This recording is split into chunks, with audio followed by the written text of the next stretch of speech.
আসসালামু আলাইকুম। আমি মোহাম্মদ মইদুল ইসলাম, মইদুল প্রাইমে আপনাদের স্বাগতম। চলে আসলাম আরও কিছু খবর নিয়ে আপনাদের কাছে। আল জাজিরা নিউজে আজকে কিছু খবর এসেছে হামাসকে নিয়ে। ইসরায়েলি সেনারা কীভাবে হামাসের কর্মকর্তাদের উপর, সেই সম্পর্কেই কিছু তথ্য আপনাদেরকে আমি জানাবো। মইদুল প্রাইমের সাথে থাকুন। ধন্যবাদ সবাইকে। প্রসঙ্গে চলে যাওয়া যাক। বিশেষ খবরগুলো আগে পড়ে শোনাচ্ছি আপনাদের, তারপর থাকবে আমরা যে বিষয় নিয়ে আলোচনা করব। দোহায় হামাসের কর্মকর্তাদের উপর ইসরায়েলের লক্ষ্যবস্তু হামলার নিন্দা জানিয়েছে জাতিসংঘ। জেরুজালেমে গুলিবর্ষণ সম্মিলিত শাস্তিমূলক ব্যবস্থা বৃদ্ধি করেছে। দোহায় ইসরায়েলের হামাস নেতৃত্বকে লক্ষ্য করে হামলার পর বিস্ফোরণ। গাজায় ফ্লোটিলা ড্রোন আক্রমণ সম্পর্কে আমরা যা জানি। ইসরায়েলের জোরপূর্বক বহিষ্কারের আদেশের প্রতি গাজা শহরের বাসিন্দাদের প্রতিক্রিয়া।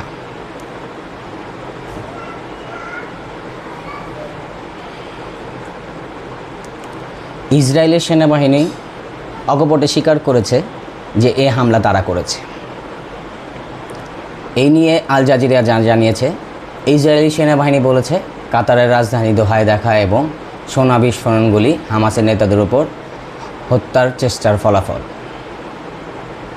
মঙ্গলবারের হামলাটি কাতারের ইসরায়েলের প্রথম হামলা, যা ইসরায়েল ও হামাসের মধ্যে যুদ্ধবিরতি আলোচনার একটি গুরুত্বপূর্ণ মধ্যস্থতাকারী এবং এই অঞ্চলের বৃহত্তম মার্কিন সামরিক ঘাঁটি আল উদেহ বিমান ঘাঁটি অবস্থিত।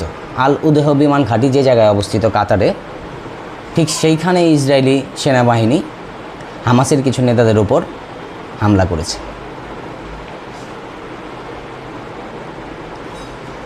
আপনারা সবাই জানেন আল জাজিরা এমন একটি নিউজ চ্যানেল যে সবসময় সত্যের পথে থাকে। তাই আমি আজকে তাদের এই খবরগুলো আপনাদের কাছে পৌঁছানোর চেষ্টা করছি। আরও বলেছেন, ইসরায়েলি সেনাবাহিনী একটি বিবৃতিতে প্রকাশ করেছে যে তারা এবং শিন বেট গোয়েন্দা সংস্থা সম্প্রতি হামাসে সন্ত্রাসী সংগঠনের শীর্ষ নেতাদের উপর লক্ষ্যবস্তু হামলা চালিয়েছে। হামাসের একটি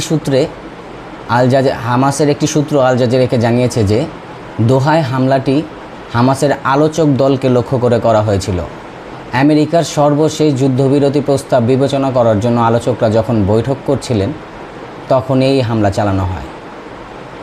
আসলে এর মূল লক্ষ্য কী? আপনাদের কাছে প্রশ্ন আমার। যদি তারা এই যুদ্ধবিরতির জন্য আলোচনায় বসেন আর ওই আলোচনায় যদি ইসরায়েলি হামলা করে, তাহলে আসলে যুদ্ধটা কারা চাচ্ছে? কারা এই অকপটে খুন করে যাচ্ছে নিরীহ মানুষকে? আপনাদের কাছে প্রশ্ন রইল। ধন্যবাদ সবাইকে। আমি মোহাম্মদ মইদুল ইসলাম, মইদুল প্রাইমের সাথে থাকার জন্য আপনাদেরকে অসংখ্য ধন্যবাদ। চ্যানেলটিকে ফলো দিয়ে সাথে থাকুন, শেয়ার করুন। নতুন সব খবর আপনাদের কাছে আমি নিয়ে আসব। ধন্যবাদ সবাইকে।